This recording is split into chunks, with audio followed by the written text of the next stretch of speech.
Olá pessoal, tudo bem? Nós estamos no nosso segundo vídeo falando sobre evangelismo, sobre a prática da evangelização. Então continue conosco, nós vamos enfatizar agora, nós já falamos sobre metodologias de evangelização, uma definição sobre evangelismo, o que significa evangelismo, que são as boas novas. Agora nós vamos falar sobre isso, o poder da evangelização pessoal, o poder da sua história na nossa vida, no nosso coração, através da história da igreja.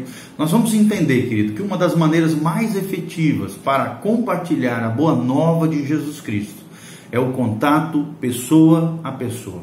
A maioria das pessoas conhece a Jesus Cristo por causa de uma amizade com um discípulo, cujo exemplo e testemunho pessoal da vida refletem o amor de Deus.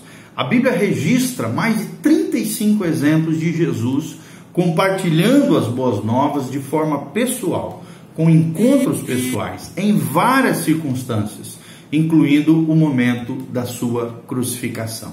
Ou seja, a essência do Evangelho é a vida de uma pessoa.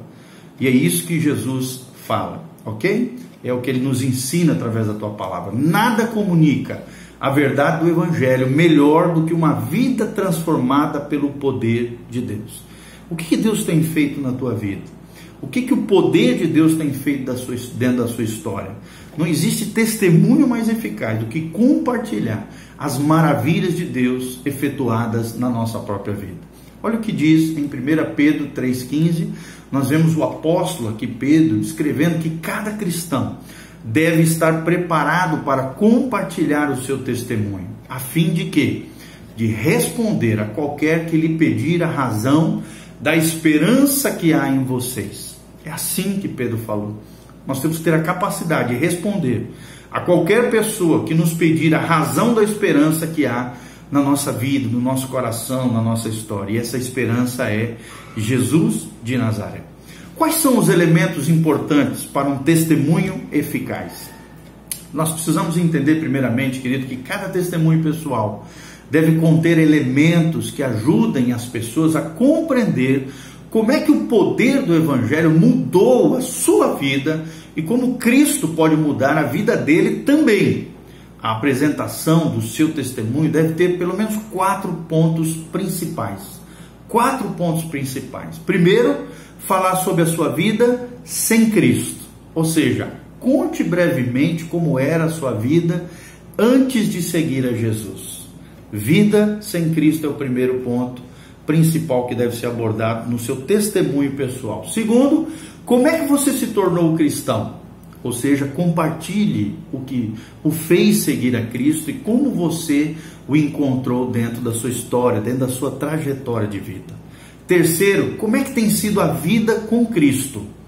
Explique como é que a sua vida mudou, como é que você era no passado e como você é agora com Jesus de Nazaré como Senhor e Salvador da sua vida. E quarto, convide essa pessoa para aceitar a Cristo.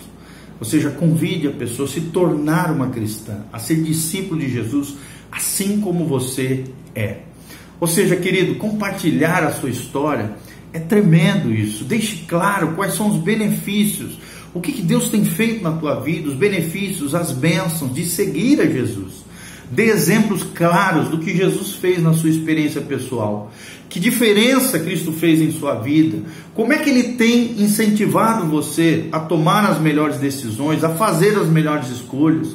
Como é a sua vida agora, mais significativa agora, com um propósito, no centro da vontade de Deus?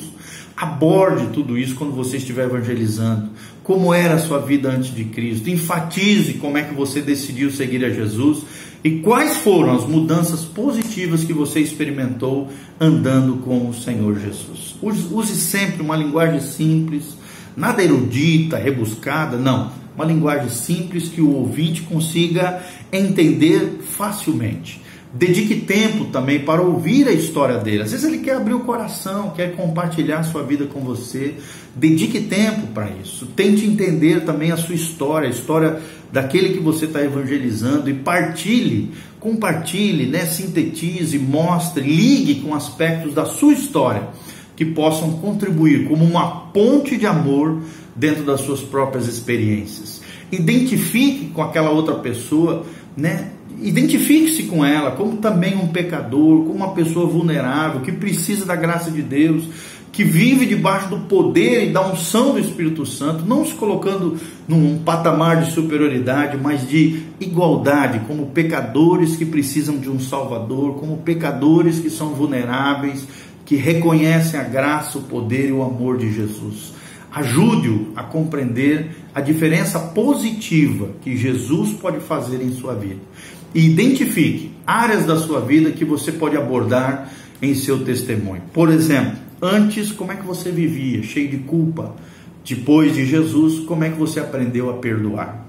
Antes, como é que você vivia a intranquilidade, a ansiedade, a agoniação dessa vida? Agora, como você tem paz no seu coração? Antes, como você era ciumento, inseguro, e agora como o amor de Deus, que excede todo entendimento, tem trazido estabilidade para a sua vida. Antes, como você tinha um vazio dentro do seu coração, dentro da sua alma, e agora como você tem satisfação plena, plenitude de Cristo em você. Antes, como você tinha medo da morte, agora como você tem paz diante da morte, e a morte já não é algo a se temer, porque a promessa de vida eterna é maior do que a morte, e aquele que nos prometeu, ele venceu a morte. Antes, como você talvez sofresse tormentos, depressões, e agora como você tem esperança no seu coração. Antes, como é que você sofria rejeição de pessoas e da vida e de situações, e agora como você se sente aceito por Deus, aceito dentro da comunidade cristã também. Antes, como você vivia na solidão, e agora como é gostoso ter amizade com Jesus e com os seus irmãos. Antes, como é que você era movido por egoísmo, e agora como você é movido por Deus a amar o próximo.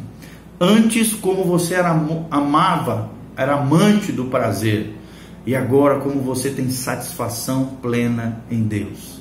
Antes, como você tinha medo dos espíritos, da feitiçaria, das macumbarias, agora como você foi liberto de todos esses medos, porque o amor lança fora todo o medo. Então, todas essas antes e depois é muito legal para que você faça um evangelismo eficaz, como esses exemplos que nós estamos falando, ok? Então pense um pouquinho sobre isso. Será que realmente você é um evangelista ou você é apenas um ouvinte do evangelho do reino de Deus? Eu te desafio a ser um ganhador de almas, a ir atrás do perdido, a compartilhar as boas novas de Jesus nesse ano, ao máximo de pessoas que você puder, querido. Lembre-se disso, que quando você evangeliza, você compartilha do coração de Deus, o amor de Deus, pelos perdidos, por aqueles que ainda não conhecem a Deus. Lembre-se daquilo que a palavra diz, nós somos embaixadores de Cristo, pessoas capazes, cooperadores de Deus, da lavoura de Deus, capacitados por Deus para reconciliar homens e mulheres com o nosso Senhor, através do nosso testemunho pessoal, daquilo que Deus tem feito na nossa vida, amém? Então ganhe almas para Jesus, estabeleça metas esse ano, de quantas pessoas você vai ganhar para Jesus, e corra atrás dos seus sonhos, dos seus projetos, e daquilo que Deus tem compartilhado ao seu coração. Que o evangelismo seja um estilo de vida na sua vida, e que a evangelização esteja permeada dentro do seu coração e no seu dia a dia. Que a graça de Deus venha sobre você, que o poder do Espírito Santo esteja sobre a tua vida, e que o Senhor te capacite a ser um homem e uma mulher, ou uma mulher segundo o coração de Deus, um conquistador de almas, um ganhador de almas, é feliz, é alegre, porque sabe que a cada ímpio, a cada pecador que se arrepende, existe uma festa nos céus, e um dia nós nos encontraremos com todos aqueles que nós ganhamos para Jesus, nesse lar celestial, e festejaremos com Cristo o triunfo de Cristo sobre a morte, sobre o pecado, sobre a sujeira e sobre a vida maravilhosa que Ele tem para nós. Que Deus abençoe a sua vida, que compartilhe esse vídeo com outras pessoas e seja edificado e abençoado pelo poder de Deus, no nome de Jesus. Amém e amém.